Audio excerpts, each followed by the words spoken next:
نحمده ونصلي على رسوله الكريم أما بعد أعوذ بالله من الشيطان الرجيم بسم الله الرحمن الرحيم وما أرسلنا من رسول إلا ليطاع بإذن الله صدق الله رب العالمين. دائس پر تشریف فرما تمام علماء کرام، قراء اعظام اور ہمارے شعراء حضرات اور خواتین حضرات، السلام علیکم ورحمۃ اللہ وبرکاتہ. بڑی سعادت اور خوشی کی بات ہے کہ آپ کے محلے میں مدرسے کے تعلق سے مدرسے کے ذمہ دار قاری محمد عمران صاحب نے اللہ تعالیٰ ان کی عمر میں برکت عطا فرمائے، ان کے علم میں برکت عطا فرمائے، ان کی کوششوں کو اور کاوشوں کو قبول فرمائے. اللہ کے کرم سے ہم سب کو اللہ نے یہاں پر جمع ہونے کا موقع عنایت فرمایا. اب اتفاق ایک ہفتے سے بیمار چل رہا تھا.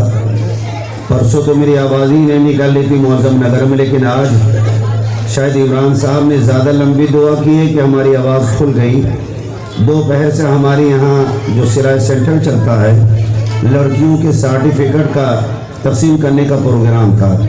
اس میں جوتا رہا، عشاء کی نماز پڑھی، آپ کی خدمت میں حاضر ہو گیا ہوں. پھر صبح درس قرآن ہے، وہاں جانا ہے. جی تو بہت چاہتا ہے کہ اپنے نوجوان شعراء کو سنوں، کیونکہ میرا بھی کوئی شعر و سخن سے تعلق ہے. پڑھتا تو نہیں ہوں مگر دل میں گنگنا لیتا ہوں، دل کی بھڑاس سے نکال لیتا ہوں. لیکن طبیعت ٹھیک نہیں ہے، اس لیے چند گزارشات آپ کے سامنے عرض کر کے واپس چلا جاؤں گا. یہ جو جلسہ ہے آپ کا، حقیقت میں سیرت النبی کا جلسہ ہی ہے. جہاں نبی کی بات ہو، نبی کی سیرت بیان کی جائے، نبی کی عادت بیان کی جائے، نبی کا کھانا پینا، جینا رہنا سہنا، کاروبار کرنا، گھریلو زندگی کو بیان کرنا، باہر کی زندگی کو بیان کرنا، تجارت کرنا، شادی بیاہ کرنا، یہ سب سنت میں داخل ہے. اسی کو سیرت النبی کہتے ہیں. مگر افسوس کی بات ہے، خاص کر لکھنؤ کے مسلمانوں میں مدح صحابہ کا رجحان بہت ہے. الحمدللہ شعراء حضرات اگر اشعار پڑھیں نعت نبی کے اور صحابہ کی مدحت کے اشعار نہ پڑھیں تو لوگ کہتے ہیں کہ اناڑی شاعر ہے، اسے کچھ آتا جاتا نہیں. لکھنؤ کا شاعر اور مدح صحابہ نہ پڑھے. مگر بہت افسوس کے ساتھ کہنا پڑتا ہے، مجھے 36 سال ہو گئے لکھنؤ میں. 36 سال میں کم سے کم 3 نسلیں تیار ہو جاتی ہیں. یہاں مدح صحابہ کا بہت چلن ہے، سیرت النبی کے جلسے جلوسوں کا بڑا چلن ہے. لیکن اگر معاملاتی زندگی کے اندر پریکٹیکل زندگی کر دیکھا جائے تو مکمل صحابہ کی سیرت سے بغاوت، رسول کی سنت سے بغاوت. خوش ہیں ہم، بھائی کچھ بھی ہو، شیعوں کے مخالف تو ہیں ہم شیعہ نہیں ہیں. بھائی سنی ہو تو کسی پہ احسان کر دیا ہے.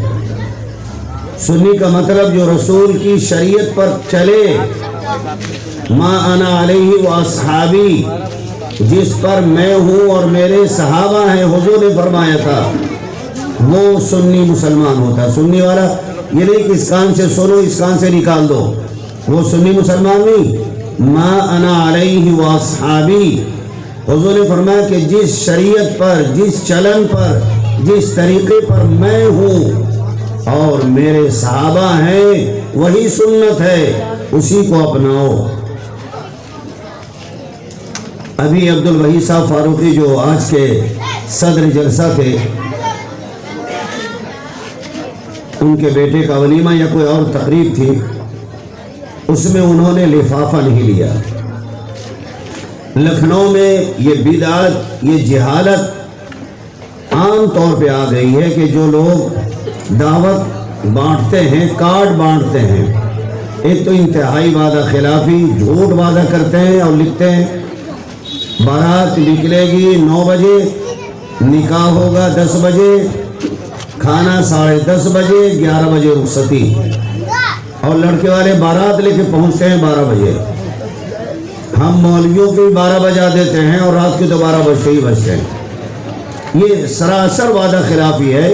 آپ نے اگر 9 کا ٹائم دیا ہے کہ 9 بجے نکاح ہونا ہے تو 10 بجے کا کیا مطلب ہے بھائی؟ 10 بجے بارات اٹھتی ہے، جیسے جنازہ اٹھتا ہے ویسے بارات اٹھتی ہے. سمجھتے میں تو مسلمان آدمی یار، لوگ آ نہیں رہے، کیوں جھوٹا وعدہ کرتے ہو؟ لعنت اللہ علی الکاذبین، جھوٹ بولنے والوں پر خدا کی لعنت. رسول نے فرمایا کہ جو وعدہ خلافی کرے وہ منافق. مسلمان کر رہے ہیں. 9 کا ٹائم دیا، دعوت نامی باقاعدہ لکھا ہوا ہے، بارات 11 بجے رینگتی ہے، ابھی خالہ نہیں آئی، ابھی بھابھی، ابھی ان کے بال گیلے ہیں، ابھی بال سوکھے نہیں ہیں، ابھی میک اپ سے کروا کر کے آ رہی ہیں، ابھی تو بیوٹی پارلر گئی ہیں، معلوم کہ 12 بجے آتے ہو. بتاؤ ایمانداری سے، وعدہ خلافی حرام ہے کہ نہیں؟ اور لکھنؤ کے مسلمان وعدہ خلافی کرتے ہیں کہ نہیں؟ پھر کیسے سنی مسلمان ہو؟ کیوں قاری صاحب ہوتا نہیں ہوتا ہے؟ غلط تو نہیں کہہ رہا ہوں؟ اگر غلط کہہ رہا ہوں تو آپ مجھے بتائیں. میں تو فیلڈ میں کام کرتا ہوں، رات کے تو میرے 12 بجتے ہی بجتے ہیں روز، اور ہمارے بھی 12 بجتے ہیں. شوگر کا مریض ہو، معلوم کہ حضرت اب نکل رہے ہیں، اور اگر 12 بج گیا تو خدا کی بنا مولانا بہت جلال کا وقت ہے، نکاح نہیں ہوگا 12 بجے. کیوں بھیا؟ جلال کا وقت. ان کا جلال کا کیا مطلب؟ کہہ رہے بڑا سنگین وقت، خطرناک وقت ہوتا ہے. ہم کا جاہل ہو تم. جلال کے معنی بزرگی کیا ہیں؟ یا تو علم سیکھو. رات کے 12 بجے کوئی جلال نہیں ہوتا، نہ زوال ہوتا ہے، تاریخ بدلتی ہے. مگر 12 بجے مولانا نکاح نہ کیے، 12:30 تک نہ کیجئے. 12 کا لفظ ہٹ جائے ورنہ دورے کے 12 بج جائیں گے. یہ شگون ہے مسلمانوں کا، جہالت. 12:30 تک نکاح نہیں ہوگا. 12:45 ہو جائے، ہاں مولانا اب ٹائم نکل گیا، اب آ گیا ہے ٹائم. برہمنوں کا جو ٹائم ہوتا ہے نا، وہی مسلمانوں میں برہمن کے آگے. یہ لیجیے آپ. قرآن نے کیا کہا؟ وَمَا أَرْسَلْنَا مِن رَّسُولٍ إِلَّا لِيُطَاعَ بِإِذْنِ اللَّهِ. اللہ نے رسول کو یوں ہی نہیں بھیجا، اس لیے بھیجا ہے کہ رسول جو شریعت لے کر کے آئے ہیں مسلمان اس کی پیروی کریں. مَا تَقُلُ الرَّسُولُ فَخُذُوهُ. رسول جو شریعت دے رہے ہیں، جو دین دھرم دے رہے ہیں، جو طریقہ زندگی کا دے رہے ہیں، خُذُوهُ، مضبوطی سے پکڑ لو. وَمَا نَهَاكُمْ عَنْهُ فَانْتَهُوا. رسول جن چیزوں سے روک رہے ہیں، منع کر رہے ہیں، رک جاؤ. آپ کہتے نہیں ہم سنی مسلمان کہاں رکیں گے؟ جس میں ہمارا ذاتی نفع ہو، جیب کا نفع ہو، وہ ہم کریں گے. بڑے شرم کی بات ہے، رسول کی سنتوں کا جنازہ مسلمان اٹھاتے ہیں. حاجی ہو، نمازی ہو، ڈاکٹر ہو، انجینئر ہو، سائنٹسٹ ہو، مسجد کا امام ہو، بعض عالم دین ہو، سب سماجی رنگ رنگ گئے لڑکے کی شادی کرتے ہیں یا لڑکی کی بارات آ رہی ہے. اپنی تمام عزیز اقارب، دوست، یار، احباب، متعلقین، بیٹیا کی رخصتی ہے، اب تشریف لائے گا، بیٹیا کو دعاؤں سے نواز دیجیے گا، رخصتی کرا دیجیے گا. ٹھیک. جو ہم نے غریب نے کھانے کا انتظام کیا ہے، ماں حضرت تناول فرما لیجیے گا. کرتے نہیں کہتے لوگ. مگر کھیل کیا کرتا ہے مسلمان؟ بے ایمان، معاف کیجیے گا، ہوٹل کھولتا ہے شادی کے روز، ایک پٹواری کو بیٹھا دیتا ہے، میز ڈال کر کے پٹواری کھاتا لے کے بیٹھتا ہے. کس نے کتنی رقم دی اس کی انٹری کرتا ہے، کس کے لفافے میں کتنی رقم ہے وہ سب نوٹ کرتا ہے. کیا نبی نے اور اصحاب نبی نے یہ کھاتا کھولا تھا، پٹواری کو بیٹھایا تھا؟ کس بے غیرتی کا مشاہدہ کر رہے ہیں آپ؟ لڑکے کا ولیمہ ہے اور لفافہ وصول رہے ہیں آپ. اس سے بدترین گناہ کیا ہوگا؟ رسول کی سنت کا جنازہ اٹھا رہے ہو مسلمانوں، خوش ہو. راہ نبی اور منزل حق بھول گئے، راہ نبی اور منزل حق بھول گئے. کیا کہتے ہیں قرآن کے ورق بھول گئے. ہم ایسے مسلمان ہیں کہ اللہ کی پناہ رکھتے ہیں کتاب اور سبق بھول گئے. قرآن نے کیا کہا، رسول نے کیا کہا، بلا دیا ہم نے. بتاؤ مسلمانوں لکھنؤ کے، قسم ہے تمہیں خدا وحدہ لا شریک کی، یہ پٹواری کہاں سے آ گیا؟ کیسے پیسے وصول کر رہے ہو؟ تم نے ولیمے کی دعوت دی تھی، لڑکی کو دعاؤں کے ساتھ رخصت کرنے کی دعوت دی تھی، ماں حضر کھانے کی دعوت دی تھی. کیوں گھوم گھوم کر پرس لے کر کے لوگوں سے لفافے وصول رہے ہو؟ پٹواری کو بیٹھا کر کے وصول لے ہو؟ کیوں ہے کہیں پر جواز کا پہلو؟ مگر آپ یہاں سنیں گے مولوی کی بات کو مجھے گالیاں دیں گے، اور بیٹی کی اگر شادی ہوگی ولیمہ ہوگا تو آپ بھی لفافے لے کے لیے آپ بھائی آپ نے کھانا کھایا، حافظ جی آپ نے کھانا کھایا، ارے حاجی صاحب ہاں کھا رہے بھائی یہ ضرورت، ارے نہیں اس کی کوئی ضرورت نہیں تو کیوں ٹھوس رہے ہو جیب کے اندر؟ کیوں بھر رہے ہو ظالموں؟ بڑے خوش ہیں، سنت نبی معاشق رسول ہیں، ہم تو مداح صحابہ ہیں، صحابہ کی سیرت پر چلتے ہیں، یہی صحابہ کی سیرت ہے؟ بتائیں مجھے آپ۔ ما آتاکم الرسول فخذوہ، قرآن کہہ رہا ہے رسول نے جو شریعت دی ہے، جینے کو اصول دیے ہیں، مضبوطی سے پکڑ لو۔ وما نہاکم عنہ فانتہوا، جن باتوں سے رسول نے روکا ہے یا نہیں کیا ہے اس کام کو مت کرو، رک جاؤ، ڈھیٹ نہ بنو۔ اور اگر ڈھیٹ بنو گے تو پھر اللہ کیا کرے گا؟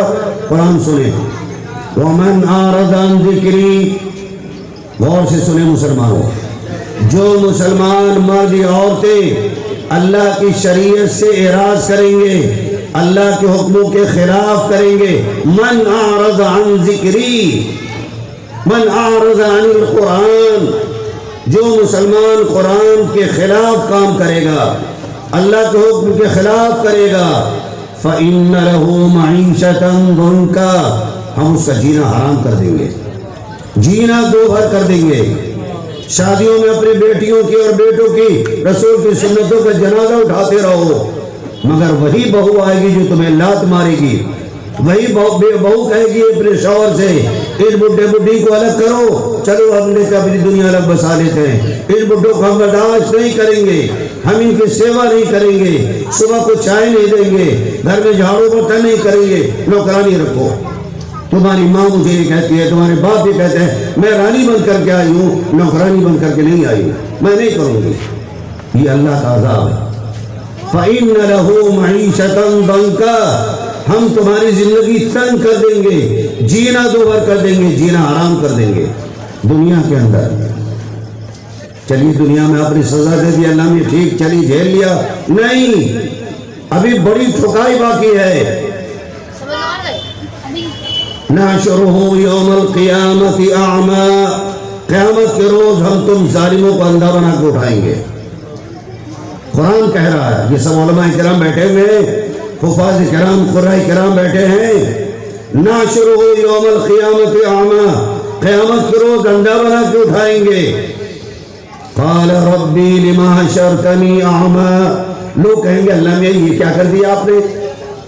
لما حشرتنی اعمی، آپ نے مجھے اندھا کیوں بنا دیا قیامت میں؟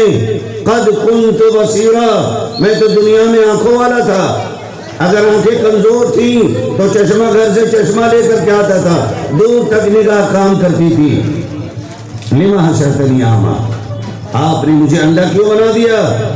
اللہ فرمائیں گے اچھا عقل آ گئی، ہوش آ گیا تمہیں؟ اتت کا آیاتنا فنسیتہا، میری آیتیں آئیں پیغمبروں کے ذریعے سے، نائبین پیغمبر کے ذریعے سے، علماء امت کے ذریعے سے، ہادیان طریقت کے ذریعے سے، مفتیان شریعت کے ذریعے سے۔ اتت کا آیاتنا، میری آیتیں آئی تھی، جلسے میں مولاناؤں نے بیان کیا تھا، فنسیتہا، تم نے بھلا دیا، سنی انسنی کر دی۔ کذالک الیوم تنسا، دنیا میں تو نے انسنی کی تھی، آخرت میں ہم نے کر دیا جیسے کو تیسا۔ کذالک الیوم تنسا، آج ہم نے تمہیں بھلا دیا ہے، دنیا میں تم نے میری شریعت کو بھلایا تھا، میرے نبی کی سنت کو بھلایا تھا، آج ہم نے تمہیں بھلا دیا ہے۔ تمہیں معلوم نہیں تھا؟ کذالک نجزی من اسرف، مسلمانوں ہوش میں آؤ، قرآن کہہ رہا ہے سنو، دنیا میں تو جو سزا ملی، دنیا کی زندگی تنگ، جینا حرام، دو بھر اولادیں، ماں باپ کو، بوڑھے ماں باپ کو دھکے دے کے نکال دیں یا اولڈ ہوم میں لے کے جائیں وہاں بھر دیں، اپنی بیوی کو لے کر دنیا الگ بسا لیں، ماں باپ کی کوئی خبرگیری نہ کریں، یہ بھی ماں باپ کے لیے شریعت سے بغاوت کرنے والوں کے لیے سزا ہے، اور آخرت کی سزا تو ہے۔ کذالک نجزی من اسرف، ہم اسی طرح ٹھکائی کرتے ہیں مجرمین کی۔ من اسرف، جو اللہ کی شریعت سے بغاوت کرے، حدود سے تجاوز کرے، ہم ایسے مجرمین کو اسی طرح سزا دیتے ہیں۔ نجزی من اسرف، ہم ایسے ہی بدلہ دیتے ہیں حد سے تجاوز کرنے والوں کو، نبی کی سنتوں کا جنازہ اٹھانے والوں کو۔ تمہیں معلوم ہے وَلَعَذَابُ الْآخِرَةِ أَشَدُّ وَأَبْقَىٰ، آخرت کا عذاب تو بڑا دکھ دینے والا ہے۔ موت کو بھول گیا دیکھ کے جینے کی بہار، موت کو بھول گیا دیکھ کے جینے کی بہار، دل نے پیش نظر انجام کو رہنے نہ دیا کہ جو ہم بول رہے ہیں ہمیں ہی کاٹنا ہے۔ اور یاد رکھیں قدرت کا قانون اٹل ہے، برے کام کا برا پھل ہے۔ دنیا مانتی ہے جو بو گے وہی کاٹو گے، اس لیے میرے سنی مسلمانوں میری بات بہت کڑوی ہے، میں ہومیوپیتھ کا ڈاکٹر نہیں ہوں میٹھی میٹھی گولیاں دے کر کے آپ کو سلا دوں۔ ہم لوگ جراح ہیں، سرجن ہیں، ڈائریکٹ آپریشن کرتے ہیں۔ اچھا لگے تو برا لگے تو اس کی کوئی پرواہ نہیں، دوبارہ نہ بلائیے گا، مگر میں آپ کی للو چپو کر کے آپ کو خوش کر کے آپ جائیں واہ بھائی مولانا بہت اچھی تقریر کی، دامن جھاڑ دیا، ہماری ٹھکائی ہوگی اللہ رب العالمین کی عدالت میں۔ لوگوں کی خوشنودی کے لیے تم نے میری شریعت کا جنازہ اٹھاتے دیکھا، تم نے انکش نہیں لگایا، بغاوت نہیں کی، زبان سے جنگ نہیں کی، تم نے برا دیکھو ہاتھ سے روکو، ہاتھ سے نہیں روک سکتے زبان سے روکو، تقریریں کرو، سمجھاؤ اپنی قوم کے لوگوں کو۔ من رأى منکم منکرا فلیغیرہ بیدیہ، اگر گناہ کا کام ہو رہا ہو، برائی ہو رہی ہو، شریعت سے بغاوت ہو رہی ہو، رسول کی سنت کے خلاف ہو رہا ہو، ہاتھ سے روکو، سوشل بائیکاٹ کرو۔ آپ لوگوں میں ہمت نہیں، ارے بھائی خاندان کے لڑکے ہیں، گناہ ہو رہا ہے تو ہو جانے دو یار، جانوروں کی طرح کھڑے ہو کے کھا رہے، کھا لینے دو، کھانے ہی تو کھا رہے ہیں۔ بڑے افسوس کی شرم کی بات ہے، مجبوری ہو نہیں بیٹھ سکتے ہیں، چلو ٹھیک ہے کبھی کبھار کھا لیا، اب تو شریعت بنا دی مسلمانوں نے، کھڑے ہو کے کھاؤ جانوروں کی طرح، بیل جس طرح کھاتا ہے اسی طرح حاجی صاحب، نمازی صاحب۔ اور افسوس کی بات ہے کہ ہمارے دھرم گرو لوگ ہیں وہ بھی کھڑے ہو کے کھاتے ہیں، ان میں بھی ضرورت نہیں، بیچارے مسجد کے امام ہیں، اگر بولیں گے تو متولی باہر کر دے گا، آپ جائی مولانا بوریا بھی سربا دیے، آپ جیسے امام کی ضرورت نہیں، وہ بیچارہ اپنی امامت کو بچائے یا مقتدی کے خلاف، متولی کے خلاف آواز اٹھائے، کیا کرے؟ لیکن بہرحال نہ مجھے امامت کا خوف ہے نہ آپ کی ناراضگی کا خوف ہے، بس اپنے رب کا خوف ہے۔ میں اللہ کے عذاب سے بہت ڈرتا ہوں، خدا کی قسم، میرا دل دنیا میں بہت مضبوط ہے، بہت مضبوط، لاشوں کے پشتے نظر آئیں اتنا بھی ڈر نہیں، لیکن رب العالمین کی، خدا ذوالجلال کی قسم، اللہ کے عذاب کو ایک سیکنڈ بھی برداشت نہیں کر سکتا ہوں۔ کیوں؟ یہ جو دنیا کی آگ ہے بہت معمولی آگ ہے، دنیا کی آگ سے 69 گنا زیادہ جہنم کی آگ تیز ہے، 3000 سال تک جہنم کی آگ دہکائی گئی۔ اگر جانے کے لیے تیار ہیں آپ تو دل کھول کے گناہ کیجئے، دل کھول کے پاپ کیجئے، دل کھول کر رسول کی شریعت کا جنازہ اٹھائیے۔ آپ اگر حوصلہ ہے جہنم میں جانے کا تو دل کھول کے رسول سے بغاوت کیجئے۔ اللہ تعالیٰ نے فرشتوں کو حکم دیا کہ فرشتوں ہم نے جہنم بنائی ہے، اس کی آگ کو دہکاؤ۔ 1000 سال، ایک سال نہیں، 1000 سال آگ دہکائی گئی، بالکل سرخ ہو گئی، شعلہ زن ہو گئی۔ فرشتوں نے کہا اللہ آگ اپنے شباب پر ہے، اللہ نے فرمایا معلوم ہوا، فرشتوں بتاؤ اس کا کلر کیسا ہے، رنگ کیسا ہے؟ اشد حمراء، اللہ بہت سرخ ہے، فرمایا نہیں نہیں، اور دہکاؤ، اوقدوا نارا، دہکاؤ، اور 1000 سال اور آگ دہکائی گئی، پورے 2000 سال ہو گئے۔ فرشتوں نے کہا رب العالمین آگ اپنے شباب پر ہے. اللہ نے فرمایا ما لونہا، آگ کا رنگ کیسا ہے، رنگ بتاؤ. فرشتوں نے کہا اشد بیاضاً، اے اللہ بالکل سفید. سفید مینس جس طرح ہمارے آپ کے یہاں گیس کی جو روشنی ہوتی ہے مائل بس سفیدی ہوتی ہے، ہلکا سے نیلا پن ہوتا ہے، یہ سفیدی ہے. اللہ فرمایا نہیں ابھی نہیں، او قدنا، اور دہکاؤ. مجرمین کو ہم یوں تھوڑی سزا دیں گے. مسلمان نے میاں جی نے نماز پڑھ لی، کلمہ پڑھ لیا، دل کھول کے گناہ کر رہے ہیں، ٹھکائی تو کرنی ہے نا ان کو، سزا ان کو بھی دینی ہے. او قد نارن، اور دہکاؤ. 1000 سال اور دہکائے گئی آگ. فرشتوں نے کہا اللہ 3000 سال پورے ہو گئے، آگ اپنی شباب پر ہے. اللہ نے فرمایا ما لونہا یا ملائک، میرے فرشتوں اس کا رنگ کیا ہے؟ فرشتوں نے کہا اشد سوادن، اللہ انتہائی سیاہ، ہاتھ نہیں دکھتا، اتنی سیاہی ہے کہ ایک دوسرے کو کیا انسان اپنے ہاتھ کو نہیں دیکھ سکتا. اللہ نے فرمایا آل ہاں اب مزہ آئے گا، اب آگ اپنے شباب پر آئی ہے، اب ہم مجرمین کو اسی میں ڈالیں گے. جو کافر ہیں، مشرک ہیں، باغی ہیں، طاغی ہیں، داغی ہیں، پرمنٹ خالدین فی ابدا، وہ تو ہمیشہ ٹھکائی ہوتی رہے گی. اور ٹھکائی نہیں، کلما نضجت، اللہ نے فرمایا کلما خبت زدناہم سعیرا، آگ جب ٹھنڈی ہوگی، ہلکی ماند پڑے گی، آگ کی تیزی کم ہوگی، زدناہم سعیرا، آگ کو اور شعلہ زن کر دیں گے. 5ویں پارے میں اللہ نے فرمایا کلما نضجت جلودہم، جب جب یہ مجرمین کی کھالیں جل کر پختہ ہو جائیں گی، بدلناہم جلودا غیرہا، ہم نئی کھال چڑھا دیں گے، لیذوقوا العذاب، تاکہ مجرمین کو عذاب کا مزہ تو آئے. عذاب کہتے کسے؟ آپ نے دین کو کھلونا بنا لیا، لڑکی کی شادی کر رہے ہیں، لفافوں کا بھنڈار لگا دیا آپ نے دیا، کسی کی مدد کر دی تو آپ بھیک مانگ رہے ہیں ولیمے کے نام پر. کیوں؟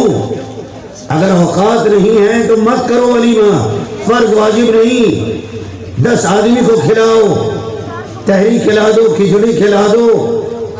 کہاں لکھا کہ میری حال کرو، فلاں کرو، کاروبار کرو اور لوگوں کو لوٹو ولیمے کے نام پر؟ کہاں لکھا ہوا ہے؟ آپ کرتے ہیں، لکھنؤ کے مسلمان کرتے ہیں، اور آج سننے کے بعد پھر کریں گے انشاءاللہ. مانیں گے نہیں، کیونکہ سنی مسلمان ہے، اس کان سے سنیں گے، اس کان سے نکال لیں گے. عمل کے لیے تھوڑی سننا ہے، وہ تو مزے کے لیے شاعروں کو سننے آئے تھے، بیچ میں مولوی کہاں سے پھنس گئے بیچارہ.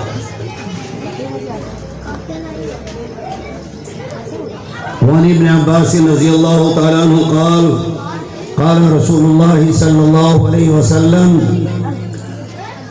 میری باتیں تھوڑی سی کڑوی ہوتی ہیں، خطرناک مریض ہوتا ہے تو اس کو کڑوی ہی دوا دی جاتی ہے. آپریشن کرنا تھوڑا ہے، مواد ہے، پس ہے، تو چیرا لگا کے دوا کر کے ارے مر گئے، نہیں مرو گے، ابھی رکو، صحت ہو جائے گی، نکالنے دو مواد. یہی مواد ہم آپ کا ذہنی اور فکری مواد نکال لیں آپ کا. میری بات بہت کڑوی لگ رہی ہوگی، میں جانتا ہوں، حق بات ہمیشہ کڑوی لگتی ہے. الحق مرون، حق بہت کڑوا ہوتا ہے، مگر میرے عزیزوں نبی نے کیا کہا وہ سنیں. فیصلہ آپ کے ذمہ ہے. اگر نبی کی سنت سے بغاوت کرتے ہوئے مر گئے تو اللہ ہم سب کو محفوظ رکھے جہنم کی آگ سے. اور اگر سننے کے بعد پھر کیا آپ نے، دوہری مار، سنگل مار نہیں، دوہری مار، دنیا بھی برباد، آخرت بھی برباد. جس بٹیا کی شادی میں آپ نے لفافے لوٹے تھے، بھیک مانگی تھی، شریفانہ انداز میں پٹواری کو بیٹھا کر، رشتہ زیادہ دنوں چلے گا نہیں، کیونکہ نبی کی سنت کا جنازہ اٹھا کر تم نے اپنی لڑکی کا گھر بسایا ہے. وعن ابن عباس رضی اللہ تعالیٰ عنہ قال قال رسول اللہ صلی اللہ علیہ وسلم ابغض الناس الی اللہ ثلاثۃ. اللہ کے نزدیک تمام انسانوں میں، تمام مسلمانوں میں سب سے زیادہ ناپسندیدہ 3 لوگ ہیں۔ بات سمجھ میں آ رہی ہے آپ لوگ کے؟ اردو میں بول رہا ہوں، نہ بنگلہ میں اور نہ ہندی میں نہ کسی اور زبان میں۔ مجھے تو اچھی زبان بھی نہیں آتی ہے، لکھنوی انداز کی منافقانہ الفاظ جو ہوتے ہیں، 2 ٹوک آپریشن والی بات کرتا ہوں میں۔ ابغض الناس الی اللہ ثلاثۃ، اللہ کے نزدیک سب سے زیادہ مبغوض، سب سے زیادہ مردود، سب سے زیادہ ناپسندیدہ 3 لوگ ہیں۔ کون؟ ملحد فی الحرم، نمبر 1، حدود حرم میں گناہ کرنے والا۔ حج کرنے گئے، عمرہ کرنے گئے، دھکا کسی کو یوں مار رہے ہیں، کسی کو یوں مار رہے ہیں، کسی کو یوں ڈھکیل دیا، کسی کو تیری جو الفاظ کہتے ہیں سمجھ رہے نا، باقی ملا لیجیے گا جملے۔ اردو والے ہیں بہت اچھی جو زبان جانتے ہیں، فلاں بہن کا نام، ماں کا نام، فلاں کا نام، بیٹی کا نام، تیری فلاں، تیری فلاں، جو کر لیتے ہیں۔ ملحد فی الحرم، جو حدود حرم میں گناہ کرے، چھوٹا گناہ ہو یا بڑا گناہ ہو، گناہ ہے، اور موقع کی وجہ سے، جگہ کی تنزیہ کی وجہ سے، تقدس کی وجہ سے گناہ کا ریٹ بڑھ جاتا ہے۔ ملحد فی الحرم، حدود حرم میں گناہ کرنے والا، کسی طرح گناہ ہو۔ سین والی گالی بنتی، سین والی گالی تو عام طور پہ بچے بھی کہتے ہیں، ماشاءاللہ اتنے سمجھدار ہیں۔ ذرا سی بات ہوگی، تیری ابے فلاں، بیوی کے بھائی کو جو کہتے ہیں، میں الفاظ نہیں کہوں گا، کہ مولانا بھی تقریر کے درمیان گالیاں بک رہے ہیں۔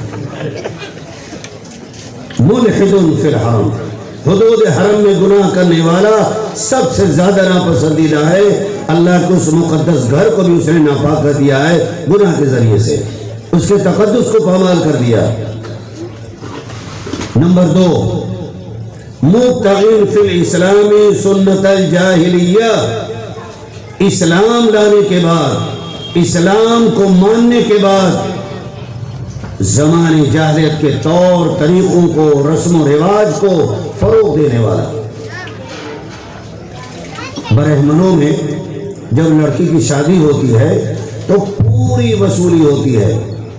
دولہا تو وصولتا ہی ہے، دولہا بکتا ہے گدھے یا جانور کی طرح۔ مسلمانوں میں بھی اب دولہا بکنے لگے، ریٹ لگتا ہے۔ بھائی دولہے کا مطالبہ یہ ہے، دولہا چاہ رہا ہے کہ 4 پہیے والی گاڑی مل جائے۔ بے غیرت، بے شرم، ارے باپ نے نہیں کہ تم کو گاڑی خرید کر دی، تم نہیں کما سکتے ہو، لڑکی والوں پہ کہاں سے گاڑی کا مطالبہ آ گیا؟ لڑکی والوں پہ کھانا تک نہیں ہے، جو بارات کا کھانا، سارے خیراتی جاتے ہیں، وی آئی پیز بن کر کے جاتے کھانے کے لیے۔ رب کعبہ کی قسم، لڑکی والوں پر کوئی کھانا نہیں بارات کا۔ مجھے دکھا دیں، میں چیلنج کرتا ہوں، 5000 روپے انعام دوں گا آپ لوگوں کو۔ شریعت کی کوئی شک نہیں ہے لڑکی والوں پہ کوئی کھانا ہو۔ بھائی ہم 150 باراتی آئیں گے، 100 مسلم ہوں گے، 50 نان مسلم ہوں گے، میرے لڑکے کے دوست یار ہیں، اسکولی فرینڈس ہیں، وہ سب آئیں گے، ان کے لیے شاکاہاری کا انتظام اور میاں صاحب کے لیے مغل اعظم کا انتظام۔ کہاں لکھا ہے؟ بتاؤ مسلمانوں، کہاں لکھا ہے؟ کیوں لڑکی والوں کے کھانا کھاتے ہو جا کر بغیرتی کا مشاہدہ کرتے ہو؟ پوچھا نبی سے، مولانا میں اپنے لڑکے کی شادی کر رہا ہوں، بارات لے جانا چاہتا ہوں 200 لوگوں کو، 100 لوگوں کو لے کے جا رہا ہوں، کیا رسول نے اجازت دی ہے؟ کیوں نہیں پوچھتے ہو مسلمانوں؟ کیوں دین کے نام پر منمانی کرتے ہو؟ نکاح سنت ہے تو بارات تو شرارت ہے۔ یہ بارات اسلام کا کوئی کنسپٹ نہیں ہے، بارات کا لفظ ہندی ہے۔ کہاں سے بارات آ گئی؟ مگر آپ آرام سے، بھائی میں نے کھایا تو کھلائیں گے۔ میں نے تقریر کی مولوی گنج کے اندر، اسپیشل شادی بیاہ کے خلاف 14 مولانا لوگ تھے، سب بیچارے ڈرے دھسے تھے کہ بھائی بڑے بڑے لوگ کروا رہے ہیں، میں اگر کہوں گا تو حاجی صاحب اور تاجر صاحب اور جو ہدیہ تحفہ دیتے ہیں ناراض ہو جائیں گے، بلی کا بکرا مجھ کو بنائے گا۔ ہم کا ٹھیک، کوئی نہیں بول رہا ہے، میں بولوں گا۔ میں نے تقریر کی، ہم کا جتنے علماء بیٹھے ہوئے ہیں، ہمارے ایک بڑے عالم تھے دارالعلوم دیوبند کے سابق استاد مفتی شکیل احمد صاحب سیتا پوری، مجھے مکہ مارنے لگے، کہنے لگے بہت حساس معاملہ ہے۔ ان کا کوئی بات نہیں ہے، میں بہت حساس ہوں، اپنی قوم کے مزاج کو اچھی طرح جانتا ہوں۔ اب میں خود جوڈو کراٹے کا آدمی، مجھے کون مارے گا؟ جو آئے گا مارنے کے لیے ایک پنچ ماروں گا، نانی دادی سب یاد آ جائے گی۔ میرے پاس کوئی نہیں ہے، کسی دادا گیری نہیں چلتی۔ تقریر کی ہم نے، یہ پر جتنے علماء بیٹھے ہوئے ہیں، یہ کوئی تعریف نہیں، سچائی ہے کہ ہم مولویوں کی چشم پوشی کی وجہ سے ہماری قوم تباہی بربادی کے گڈھے میں گر رہی ہے۔ بارات کا کنسپٹ ختم کرو۔ نبی صلی اللہ علیہ وسلم نے فرمایا اعلنوا النکاح، مسلمانوں نکاح کا اعلان کرو، وَاجْعَلُوهُ فِي الْمَسَاجِدِ لَا فِي مَرِیج محل، نکاح مسجد میں کرو، لان میں اور میری حالوں میں مت کرو۔ سب سے بابرکت نکاح، جس نکاح میں نمازی شریک ہوں گے، نہ مسجد کے اندر شرابی نہیں آئے گا۔ اس نکاح میں نیک صالح جن جو نمازی ہیں وہ بھی شریک ہوں گے، اور مسجدوں میں فرشتے جو رہتے ہیں جن کی ڈیوٹیاں لگی رہتی ہیں فجر سے لے کر عصر تک، عصر سے لے کر فجر تک، یہ فرشتے بھی نماز میں رہتے ہیں۔ خوش نصیب ہے وہ نوجوان جس کا نکاح مسجد میں ہو، اور جس کے نکاح میں نیک انسان سارے شریک، نیک جنات شریک، اللہ کے فرشتے شریک ہو۔ اس سے بڑا خوش نصیب کون انسان ہے جس کا گھر نکاح اللہ کے گھر میں ہو۔ اللہ نے تھوڑے پیسے دیے تو دماغ قابو میں نہیں بھائی، میرا بیٹا کوئی ملا تھوڑی جو مسجد میں نکاح ہوگا، نکاح کریں گے شاندار، دنیا دیکھے گی، خدا بھی دیکھ رہا ہے۔ مبتغین فی الاسلام سنت الجاہلیہ، دوسرے نمبر کا وہ مسلمان مرد، وہ مسلمان عورت مبغوض ہے کہ جو اسلام لانے کے بعد اسلام کے خلاف رواجوں کو چلن دیتا ہو۔